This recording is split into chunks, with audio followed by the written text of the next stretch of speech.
My name is Karabasitole, and I hope you like what you see. I hope you like what you see. I hope you like what you see. And I hope you like what you see and you click that subscribe button.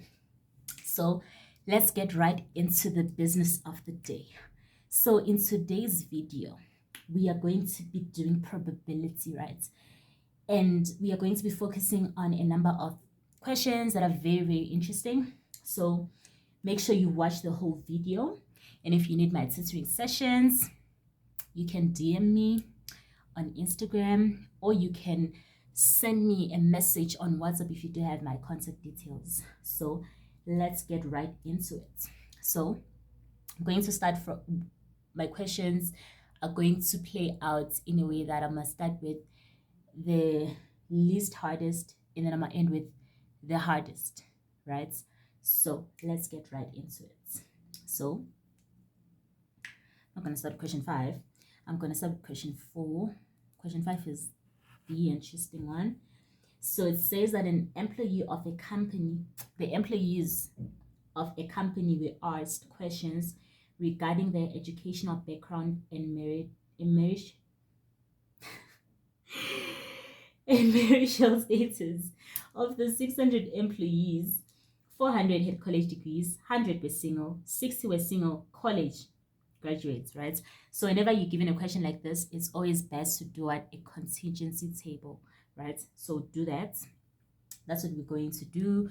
So you can have a college degree or not have a college degree, and then we'll have our total here. You can be single or not single, and by not single I mean you are married, right? Yeah. Okay, so we are told that of the 600, meaning that the total that you have here, total number of employees are 600, right? You can just say 600 over 600 just to have the probability, and it should be a 1, right? So you are told that 400 had college degrees, right? So you had 400 of them that had college degrees. So 400 that had college degrees. So those that did not have college degrees, so 400 over 600, right? So 400, we need to get it to 600. So it's going to be 200 over 600. And those are the ones that do not have college degrees. You are also told that 100 were single, right? So you have 100 single employees, right? They are ready to mingle. 500 over 600, right? Because in order to get to 600, when I have 100, I need to add a 500, right? Cool. You're also told that 60 were single college graduates, meaning that 60 were both single and they had a college degree.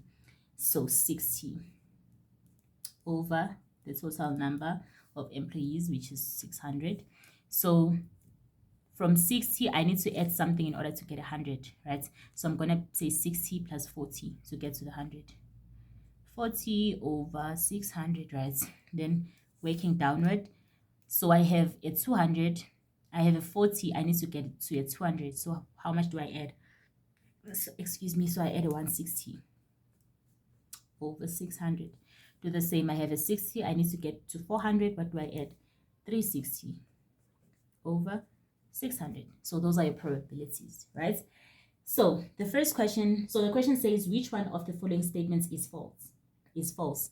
So A says, the probability that an employee of a company is single, so the probability that you are single, or it can also be written as union, or they have a college degree, right? So remember when it says or, I said use what? Addition rule. So use the addition rule. What does it say? The probability that you are single plus the probability that you have a college degree less the probability that you are both single and you have a college degree, right? So the probability that you are single is this, 100 over 600. 100 over 600 plus the probability that you have a college degree, 400 over 600. So 400 over 600 less the probability that you're both single and you have a college degree, 60 over 600. Then you do that in your calculator.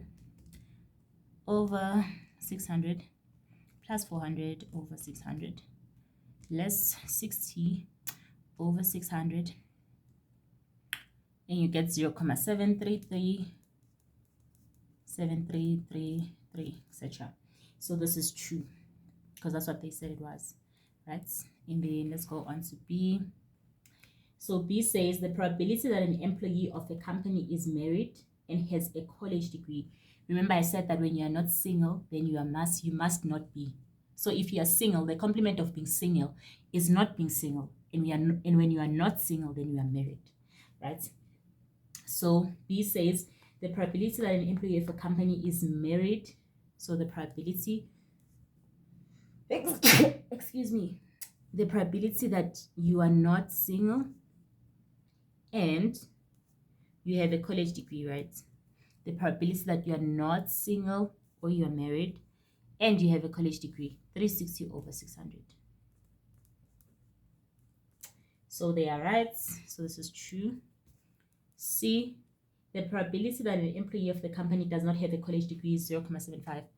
So the probability that the employee does not have a college degree, so does not have a college degree, is 200 over 600.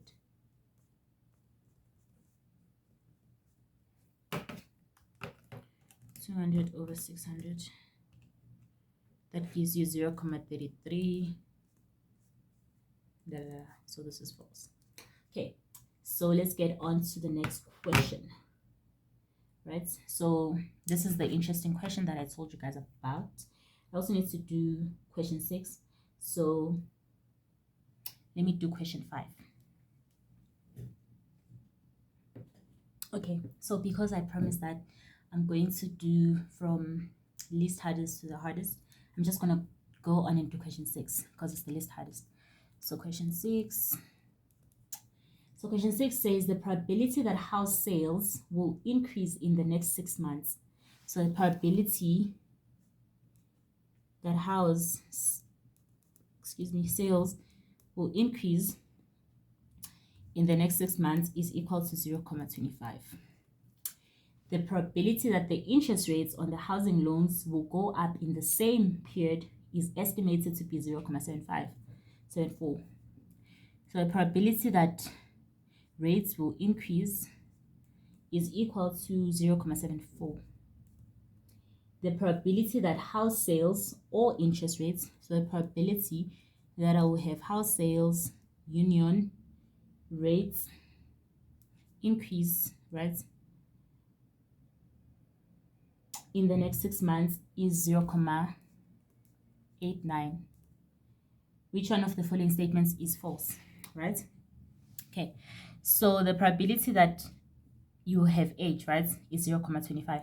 The probability that they will not increase the house sales is 1 minus 0.25. So just write that so that things are easier. The probability that you will have not age is equal to 1 minus 0.25, which is 0.75, right? And the probability that you will have not rates is 1 minus 0.74, 0.26, right? Okay, so the first one says the probability that both house sales and interest rates will increase. Okay, the probability that both house the probability that both house sales and interest rates will increase. So for A, we are saying the probability that H and R is equal to 0.10. So remember, you are given this and you are given the probabilities. So you are given probability of H and probability of R, and you are given the probability of their sum. So meaning you can use the addition rule to find the end parts, because remember what the addition rule says: P of H plus P of R less P of H and R is equal to whatever the answer is. In this case, we are told that it is equal to 0.89. Right? What is P of H? 0.25. what is P of R? 0.74. So this is equal to, take the other numbers to the other side, minus 0.25 minus 0.74, right? You get a negative 0.1. So you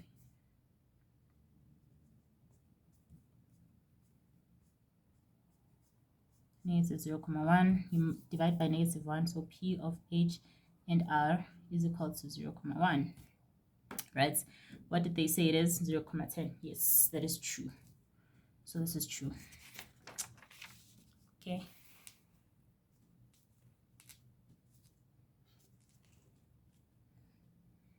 Okay, let me just check if you guys can still see. Okay.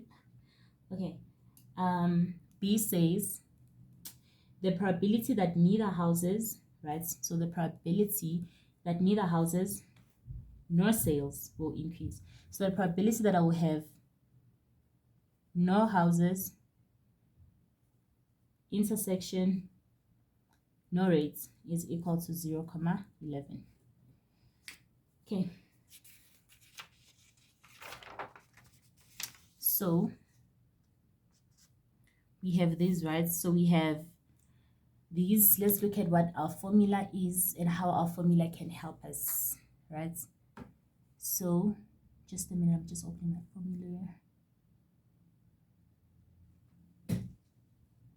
Okay, we found our formula, right? So it's Morgan's formula.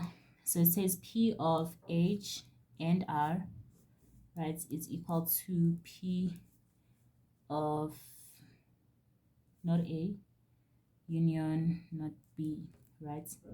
So this is what we had, this is what we are looking for. So we need to find this P of not, okay, they are union, right? So let's see if we had anything that was union like here. So we had 0.89. So we had, okay, we had that H, P of H union R is equal to 0.89.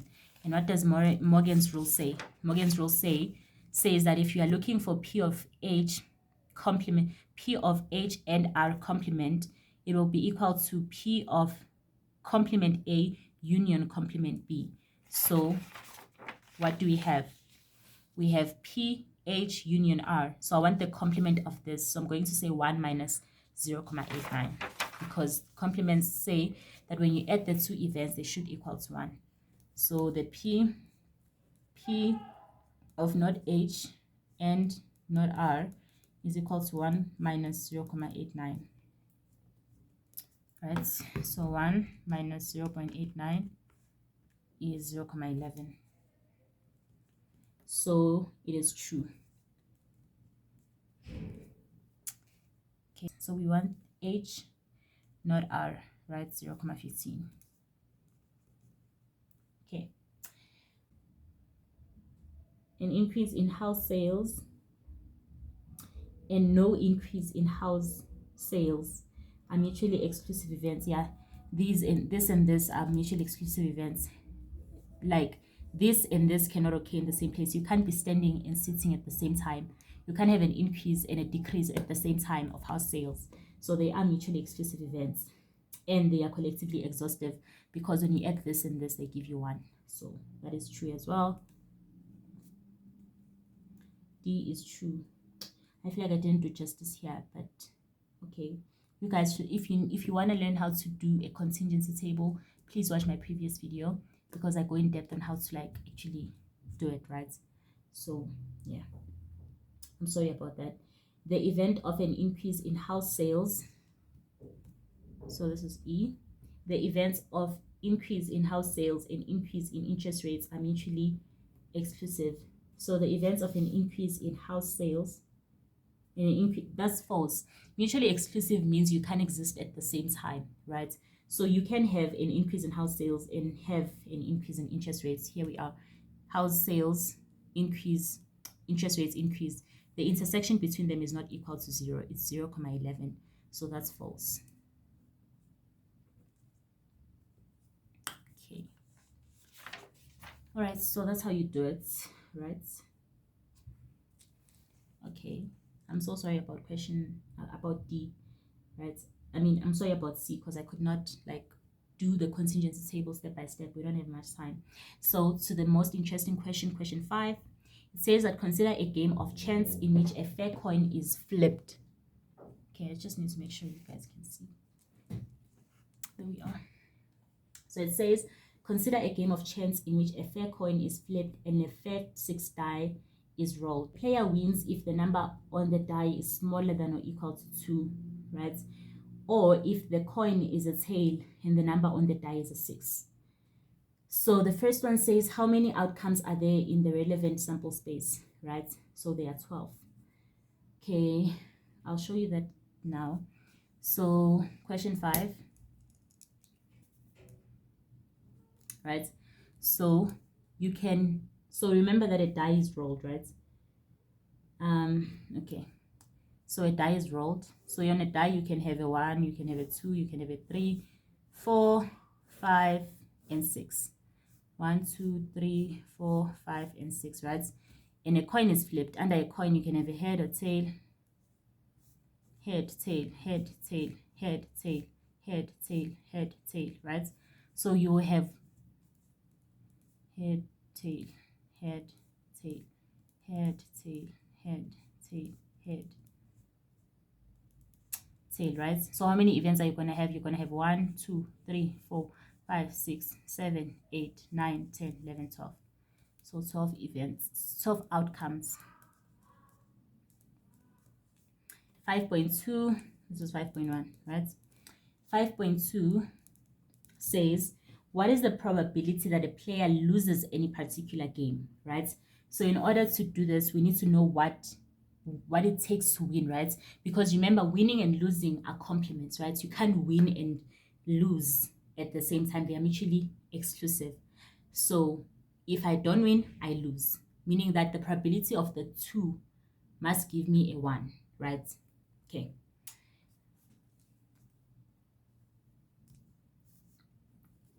So what are the conditions that you will win? The condition that you will win is 2 or less. If you roll the die and you get a 2 or less, or you have a tail and a 6, right? Okay. So let us look at the different outcomes you can have on a coin, right? So on a coin, you can have its head and you can have its tail.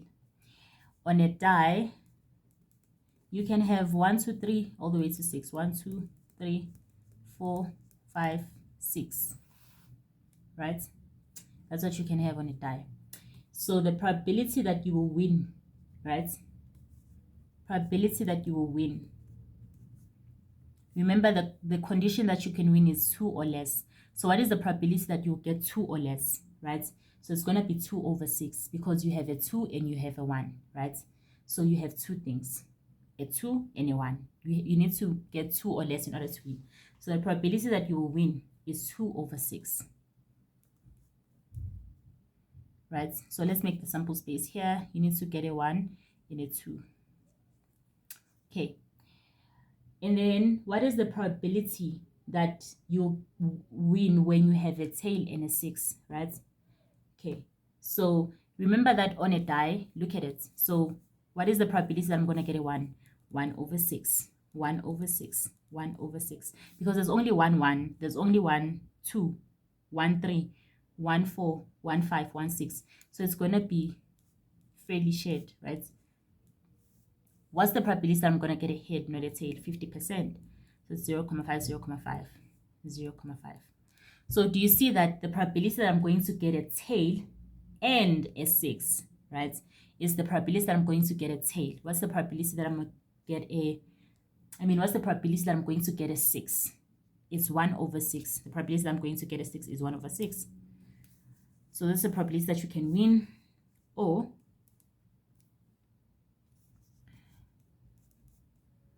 you can win with this, or you can win with a T and a 6, right? So what is the probability that you can get a tail? 1 over 6. Because I just showed you here, the probability of getting a 6 is 1 over 6, right?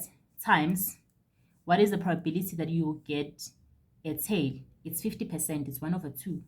because the probability of getting a tail on all the outcomes is 0.5. So it's 1/2, right? Which gives you 1/12. So what is the probability that you will win? You can get both of these, right? And remember, I said winning and losing are two different complements, right? So get an addition of these two, 2/6 plus 1/12, right? So that's going to give me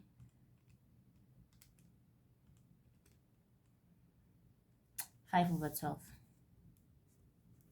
So remember that I said winning and losing are complements, right? You cannot win and lose at the same time. So the probability that you will lose is actually 1 minus the probability that you will win. Sorry, 1 minus answer, which is 0.5833. I feel like I should explain this again, right? So the question says, consider a game of chance in which a fair coin is flipped and a 6-sided die is rolled. A player wins. That's a condition. A player wins if they get 2 or less. So the probabilities, the sample space of winning is when you get a 1. When you roll a die, you get a 1 or you get a 2, right? Okay, and the probability, and they can win if the coin is a tail. So if the coin is a tail, right, winning if the coin is a tail and a number 6, right? Okay, so you look at the various outcomes that you can have on a coin. You can have its head, you can have a tail. On the die, you can have a 1, a 2, a 3, a 4, a 5, and a 6, right? So let's look at the probability that you will win based on the condition. First of all, you need to get a 2 or less.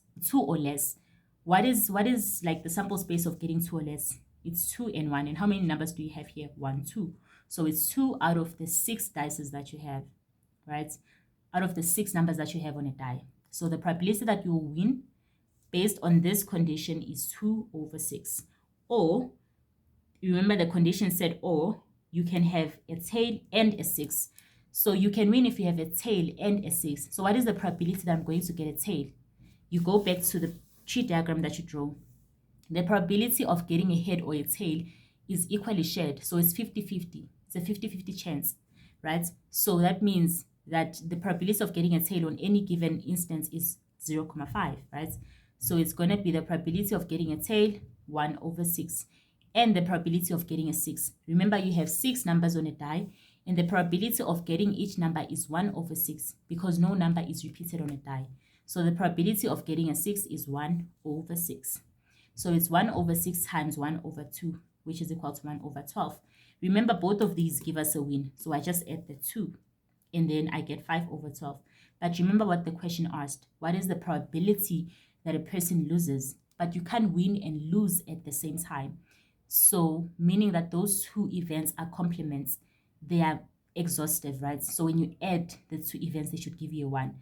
So remember, for complements, when you want the complement of another thing, you will say 1 minus whatever that thing is. So the probability that you will lose is equal to 1 minus the probability that you will win. So 1 minus 5/12, which is equal to 0.58333. So yeah, I'm going to do question 7, question 8, and question 9. And in the next video, I'm going to be focusing on, obviously, this kind of questions, as well as finding a maximum and minimum when you're given partial information, right? Where you have to check whether it's mutually exclusive, whether it's partially partitioning, or whether it's fully partitioning, right? So yeah, see you guys in the next video. Please, you hear me? Please click that subscribe button. Please click that subscribe button. If you have any question, and I mean any question at all, please comment in that section, comment, and I'll get back to you guys. Don't forget to like, don't forget to subscribe, and don't forget to share so that it helps somebody else. So see you guys in the next video. Bye guys. Hopefully this helped.